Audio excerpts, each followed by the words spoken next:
cancer. I didn't know what it was. I didn't know what was happening to me. I just remember my mom constantly crying. She had shots. Boo-boo right here. They have got to put shots in you every single night until you're a teenager. I remember that I couldn't walk. There were several times where I actually contemplated suicide. I actually had to go through chemo. Now I'm going to have to go through radiation, so I'm kind of actually lucky I'm here. I had to take 20 pills like each night, and then 10 in the morning and like 5 in the middle. It was actually the side effect from the radiation, so that what caused her to be in the chair. Everybody would make fun of me and said I was a boy. Seems like people just see how this side of my face is messed up, and that's all they judge me by. I started coming to camp when I was about 6 years old. I got diagnosed with cancer just before my 5th birthday, I think. Camp was the one thing that I look forward to all year long. My sisters and I probably had our bags packed, a month before camp, and all we talked about all year long was when camp was going to get here and how much fun we were going to have once we got there. And we didn't really know what it was that age, so we were just like, they're sticking needles in me, help me. And once we reached the age 5, we understood it, and that was scary. And the more we grow, the more we know more about and it. We were so close to dying. We can't believe they helped us. When we were going through treatment, some kids were like, no, you can't do that, you cannot do that, because we were going through cancer. But here they allow you to do anything you want to do. I don't want children to feel bad for me. I just want them to kind of understand what I've been through. And the stuff that we can't do, we just can't do. I really don't feel uncomfortable here because everybody's had stuff gone to their family members, or they've gone through what we've gone through. We can tell about cancer and all that because everybody knows. No one will mistreat us or anything. Hands up, baby, hands up. Give me your heart, give me your heart, give me hands up, baby, hands up. Give me your heart, give me your heart, give me All I can probably tell them is it may be hard now, but when you come meet friends and everything, it's actually, when you look back, it's actually kind of worth it. Through all that treatment, you meet new people, you actually get to think of life more precious than you actually do. So it's kind of it may be hard now, but it kind of helps you throughout the way. I guess all my life this was just a place that I came to feel like it was a home for me, like I was normal. There were other kids like me. I came here as a camper when I turned 17. I got cancer when I was 13. I got diagnosed with osteogenic sarcoma, which is a rare bone cancer found out of 2 out of every 1,000,000 children in the U.S. He pulls me outside and goes, I don't know how to tell you this, but you have a tumor in your leg and you could possibly have cancer.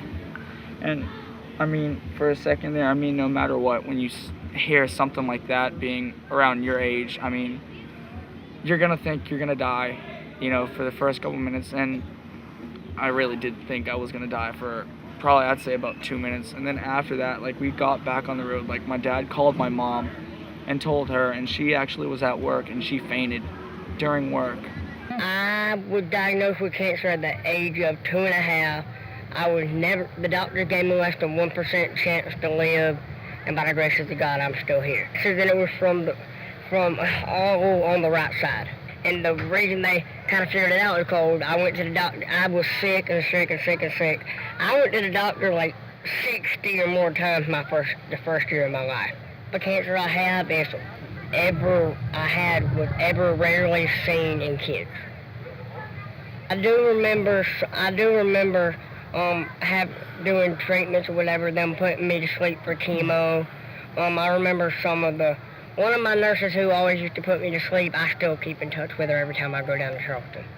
But I'm a little bit more popular here than I am back home because it seems like people just see how this side of my face is messed up and that's all they judge me by. But whenever we come here, it's like we can actually be who we really are without being afraid to show it.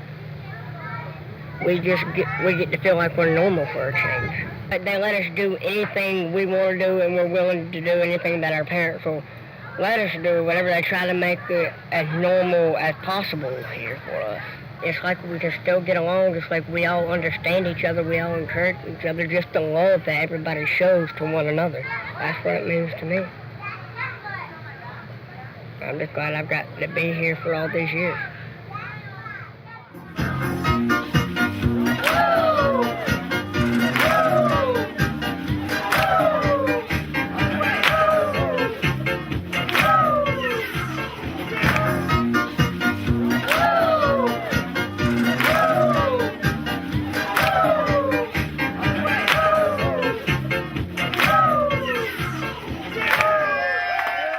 This camp here is kind of like family. When you go to other camps and like if you have something on your leg or your bald or something, people are going to stare at you. Here you can walk around with shorts even if you have a prosthetic leg. Something's wrong with your leg, you have no hair. You don't care because everybody here relates to it. And they don't stare at you, they treat you like everybody else. And so it's kind of like you could come here and be yourself without people judging you just by look. Normal people, like, out in the world, they'll be like, oh, you know, we should feel bad for him. But no, you don't have to feel bad for me, all right? I feel bad for you guys because you don't know what it's like to go through that. And you guys always are like, man, you know, my life sucks and everything like that. You don't know what life is until you go through something that can kill you. You're on rock bottom, all right? You really don't know, all right? I was on rock bottom. A lot of people here were on rock bottom. And they rose up to the occasion and just stepped up to the plate and just hit it out of the park. I mean, really, like, all these kids, I'm proud of a lot of these kids. I mean, I really can't ask for anything more except for just, you know, keep trying. I was diagnosed a couple years ago. I mean, it just came out of nowhere, you know. I was feeling tired for, you know, a couple weeks, and then my neck started swelling up, and stuff started happening, and I was like, oh crap, you know, this isn't good. So we went to the hospital and they diagnosed me. Like, it was weird because that night, you know, I was crying the entire day. You know, and I finally was like, you know what? I'm not gonna let this thing beat me because there are too many people out there that care about me. So I've been fighting ever since. I've been in remission, let's see, I was diagnosed in August and went in remission in September. I was blown away, you know. I was like, you know, it was funny because, you know, I was complaining about how my life was so boring. You know, I wish I had more excitement in my life, and well, there's the excitement. I had to drop out and do homeschool my freshman year, which really sucked. Because, I mean, freshman year, you know, I would have made a lot of friends, but such is life, you know. The biggest complication was probably my pancreas. That caused the biggest issue. I was given this one dose of chemo, and I mean, it just tore my pancreas to pieces. And because of that, I think about 3 months ago, I had to get it removed. I thought about, you know, how would people react, you know? Who would actually, you know, cry if I did die? And, you know, there were several times where I actually contemplated suicide. And, I mean, I read about it, and I was like, you know what? This isn't me. You know, I can't let this thing get to me. Because if it does, then it's just going to get worse and worse, and I'm going to lose. And I can't do that. You know, I don't want to feel like a wimp. You know, because it's empowering to know that you're beating an adversary that has killed millions and millions of people. It's just one of those things that, you know, it gives you that sense of strength and power, and that, I think, has sort of set the stage for my transformation from going to a boy to a man. For the longest time, I thought, you know, well, I felt like I was going through this alone. And when I heard about Camp Happy Days, I was like, what? You know, what is it? So the first year I went, the camaraderie just, you know, blew me away. The fact that there were so many other kids out there that were in the same situation that I was in, you know, and had gone through it and had fought it. And I mean, it just, and plus the positive energy here is amazing. I mean, everybody's so happy and uplifting. You know, they encourage you on everything. And it's empowering, to be honest. I mean, it really gives you that sense of power. You know, power to do anything. You know, if you can beat cancer, you can pretty much do anything, you know. For some of these kids, this is their last hoorah, you know, before they go, because they're terminal, and, you know, this is their last chance to, you know, really be a kid. People think, oh, it's a, you know, week-long camp for kids. No, it's kids who have been, kids and their siblings who have been through hell and back, you know, have fought, you know, have gone face to face with something that, you know, in an instant could take your life away. And they've beaten it.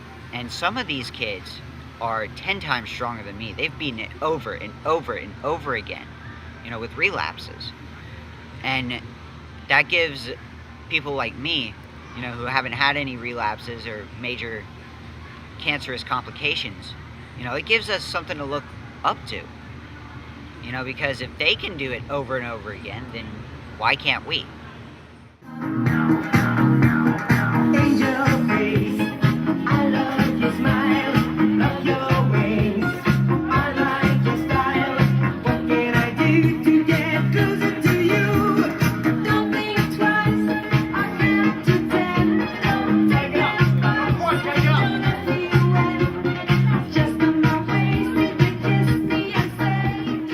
About the campers that I have now and how important it is to make every minute of their time here the best minute of their life, because you never know if they're going to be here next year or not. Whether they look sick or act sick, you just never know. Well, when I was 1, I got the cancer.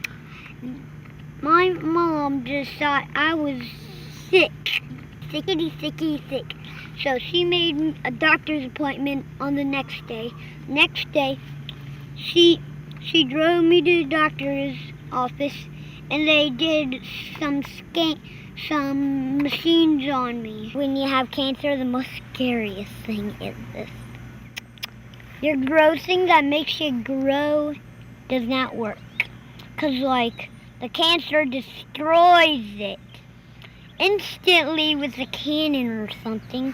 And then like after that, they have got to put shots in you every single night until you're a teenager. I'm aware of sad that I was born with cancer, because I don't really like all this stuff.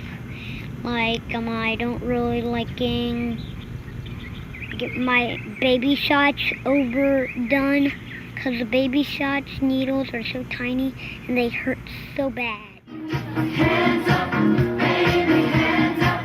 Give me your heart, give me your heart, give me hands up, baby, hands up. Give me your heart, give me your heart, give me all your love.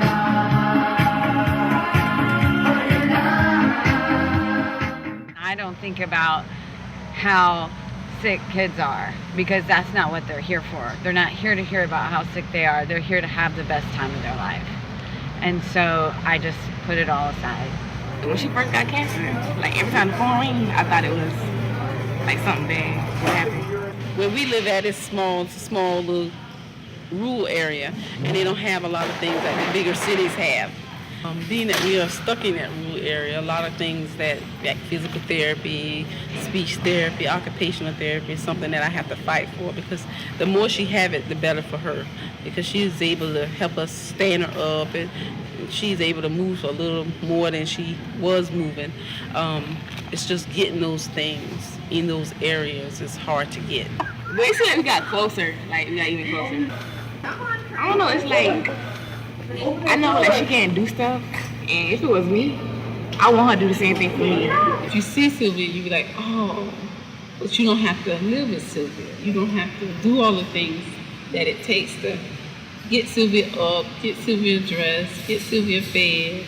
They don't have to deal with that stuff. So to hear other people going through some of those things is like, it's okay, you know, it's all right, it's gonna be okay. Sylvia is so excited. When it's time to come to camp, it's time to come to camp.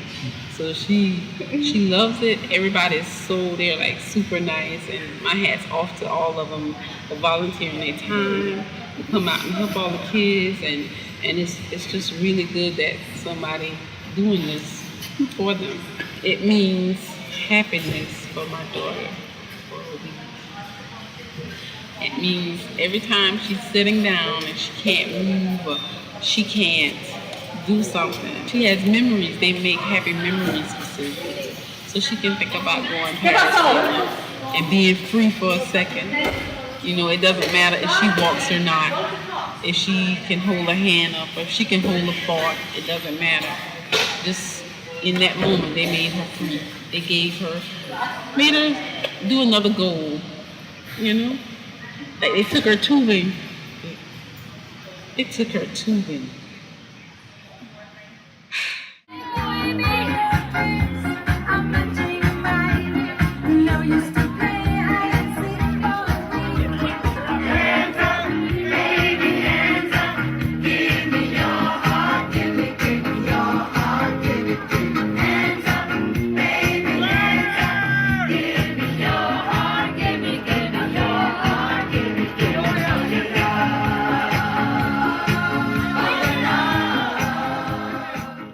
Carry them in our hearts like all the time. We think of them constantly, and when you come up here you usually get little team bracelets.